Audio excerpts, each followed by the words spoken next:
সতী বৈষ্ণব ভক্তবৃন্দ, ভক্তিপূর্ণ প্রণাম রইল আপনাদের চরণে। প্রণাম জানাই আমার শ্রী গুরুদেবের চরণে, প্রণাম জানাই অনন্ত কোটি বিশ্বব্রহ্মাণ্ডের নায়ক শ্রী ব্রজেন্দ্র নন্দনন্দনের চরণে। সুধী বৈষ্ণব ভক্তবৃন্দ, শুরুতেই আপনাদের একটা কথা বলি। দেখুন, গোবিন্দ শিরোদেশে আমি একটা পুষ্প দিয়েছি। এটা হচ্ছে মালতী পুষ্প। অনেক ভক্ত জিজ্ঞাসা করেছেন মালতী পুষ্প কোনটি। তো আমি মোবাইলের স্ক্রিনে মালতী পুষ্পের ছবি দিয়েছি, তারপরেও অনেকে বুঝতে পারেননি, জিজ্ঞাসা করেছেন। সেজন্য আমি দেখুন, আজ অবশ্য গোবিন্দের নাভিকমলে অগুরু চন্দন আর কর্পূর ঘর্ষণ করে অর্পণ করার বিধি, সেটা তো অবশ্যই করেছি।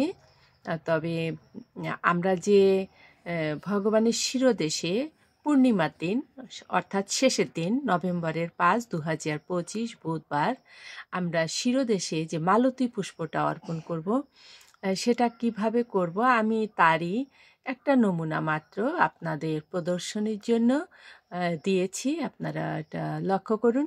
তো মালতী ফুলটা কিন্তু একটু কয়েক রকমের, যেমন একটা আছে পুরো সাদা, একটা আছে গোলাপি, একটা আছে আবার একটু হালকা লাল, এরকম নামও ভিন্ন ভিন্ন, যেন মালতী, গোলাপি মালতী, সাদা মালতী, এরকম নাম আছে।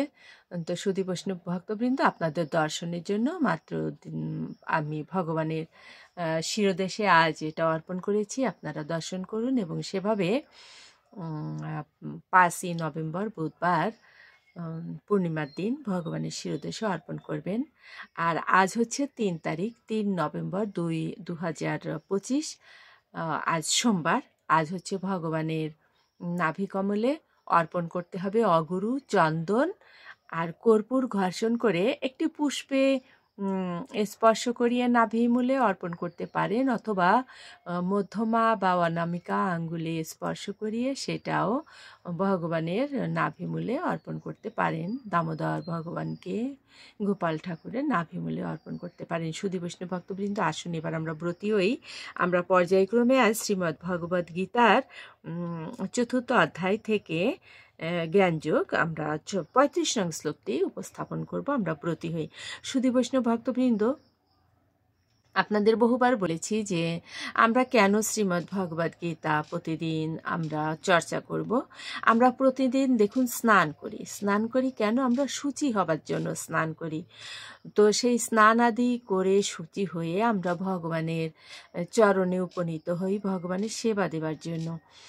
ঠিক তেমনিভাবে গীতা পাঠের মাধ্যমে আমাদের হৃদয়ের যে ময়লা বা অন্ধকার বা অসুখ, সেটা দূরীভূত হয়। তো গীতা জলে, এটা গীতার ভাগবত মাহাত্ম্যে আছে, গীতার জলে স্নান করলে কি হয়?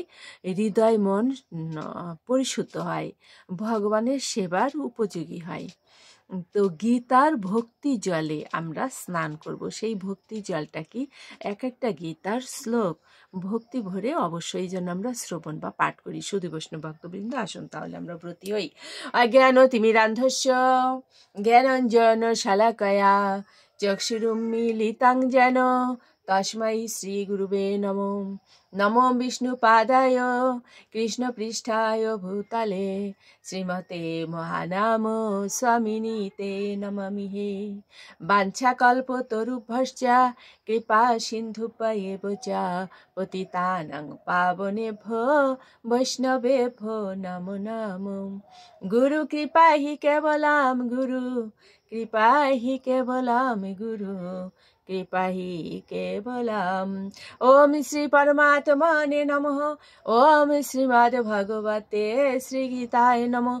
নারায়ণং নমস্কৃত্য নরং চৈব নরোত্তমং দেবীং সরস্বতীং ব্যাসং ততো জয়মুদীরয়েৎ। মুখং করোতি বাচালং পঙ্গুং লঙ্ঘয়েতে গিরিং यत्कृपातमहं वन्दे परमानन्द माधवम्। ओम नमो भगवते वासुदेवाय। नमो भगवते वासुदेवाय।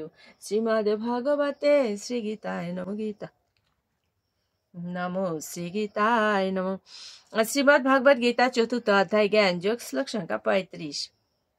यद् ज्ञाता पुनः मोहम् एवं यस्सि पाण्डव येन भूतानि अशेषानि द्रक्ष्यसि आत्मनि অথ মই।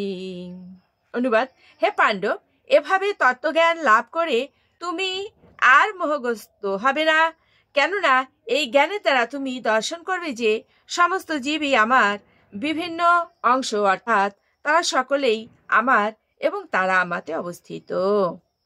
সুধী বৈষ্ণব ভক্তবৃন্দ, অর্জুনকে ভগবান বলছেন যে কিভাবে মোহগ্রস্ত হবে না এবং কিভাবে ভগবানের চরণে উপনীত হওয়া যাবে। সুধী বৈষ্ণব ভক্তবৃন্দ, আমরা এবার তাৎপর্য কিয়দাংশ শ্রবণ করি। তত্ত্বদর্শী সদ্গুরুর কাছ থেকে পরম তত্ত্বজ্ঞান লাভ করার ফলে শিষ্য বুঝতে পারে যে সকল জীবই হচ্ছে ভগবান শ্রীকৃষ্ণেরই অবিচ্ছেদ্য অংশ। সুধী বৈষ্ণব ভক্তবৃন্দ, এ পর্যন্তই। আসুন আমরা মাহাত্ম্য বলে বিশ্রামে চলে যাই। ওম শ্রী পরমাত্মনে নমঃ। ওম শ্রীমদ্ ভগবতে শ্রীগীতায় নমঃ। গঙ্গা গীতা চ সাবিত্রী সীতা সত্তা পতিব্রতা ব্রহ্মাবলীর ব্রহ্মবিদ্যা ত্রিসন্ধ্যা মুক্তি গেহিনী অর্ধমাত্রা চিতানন্দা ভাবগ্নি ভ্রান্তি নাশিনী বেদত্রয়ী পরানন্দা তত্ত্বার্থ জ্ঞান মঞ্জুরি। ওম তৎসৎ। ওম নমো ভগবতে বাসুদেবায়। ওম নমো ভগবতে বাসুদেবায়। নমো ভগবতে বাসুদেবায়। শ্রীমদ্ ভগবতে শ্রীগীতায় নমঃ। শ্রীগীতায় নমঃ। গীতায় নমঃ।